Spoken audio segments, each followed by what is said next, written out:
video sebelumnya merupakan video kemerdekaan Indonesia. Namun, apakah kalian tahu bagaimana proses kemerdekaan di Indonesia? Nama saya Haryadi Glasar Sinaputar. Di sini saya akan menjelaskan sedikit tentang proses kemerdekaan Indonesia. Pada masa pendudukan Jepang, perjuangan Indonesia tidak pernah padam dengan melakukan cara kontraktif dan kolaboratif. Pada tanggal 6 dan 9 Agustus, bom atom dijatuhkan oleh armada udara sekutu di kota Hiroshima dan Nagasaki, yang mendorong jenderal Jepang memberikan kemerdekaan kepada Indonesia pada tanggal 24 Agustus 1945. Pada tanggal 15 Agustus 1945, Jepang menyerah tanpa syarat. Sehingga kekalahan Jepang menimbulkan keberanian kuat dan keinginan kuat Indonesia untuk memproklamasikan kemerdekaan Indonesia secepat mungkin. Namun, kalian tahu tidak, ada sebuah peristiwa yang juga menghambat kemerdekaan, yaitu peristiwa Rengas Dengklok. Peristiwa ini adalah peristiwa penculikan Insinyur Soekarno dan Hatta di kota kecil Rengas Dengklok. Penculikan ini dilakukan oleh kalangan pemuda untuk mempercepat proklamasi kemerdekaan Indonesia. Penyebab utama peristiwa ini adalah perbedaan sikap antara kalangan tua dan kalangan muda. Perbedaan tersebut mengenai kapan waktu yang tepat untuk memproklamasikan kemerdekaan Indonesia. Golongan tua yang beranggapan bahwa proklamasi kemerdekaan Indonesia disesuaikan dengan ketentuan yang ditetapkan oleh Jepang, yaitu 24 Agustus 1945. Namun, golongan tua tidak menginginkan peristiwa pertumpahan darah, sehingga mereka beranggapan bahwa cepat lambatnya itu tidak penting, bahwa mereka beranggapan proklamasi kemerdekaan harus dilakukan secara matang.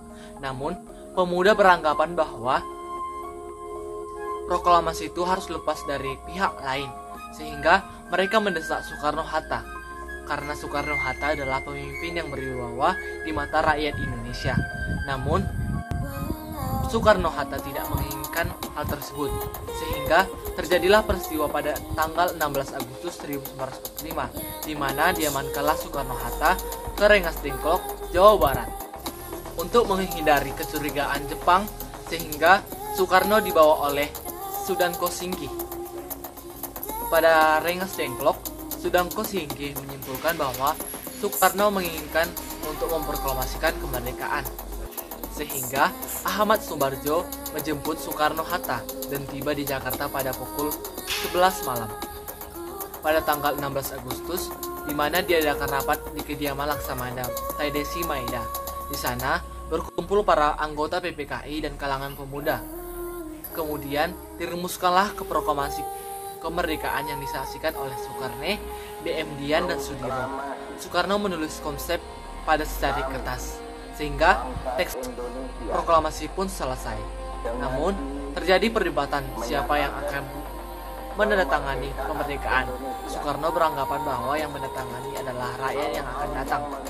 Namun, para pemuda tidak setuju bahwa proklamasi harus ditandatangani oleh Soekarno, karena Soekarno adalah pemimpin yang berwibawa di mata rakyat Indonesia. Konsep ini diketik oleh Sayuti Melik.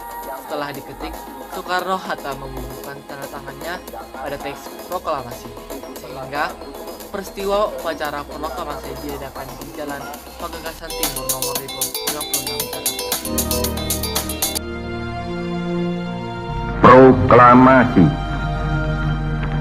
Kami, bangsa Indonesia, dengan ini menyatakan kemerdekaan Indonesia.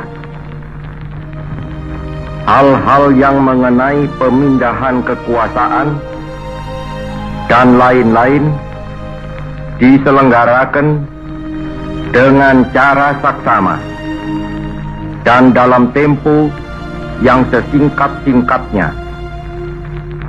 Jakarta, 17 Agustus 1945,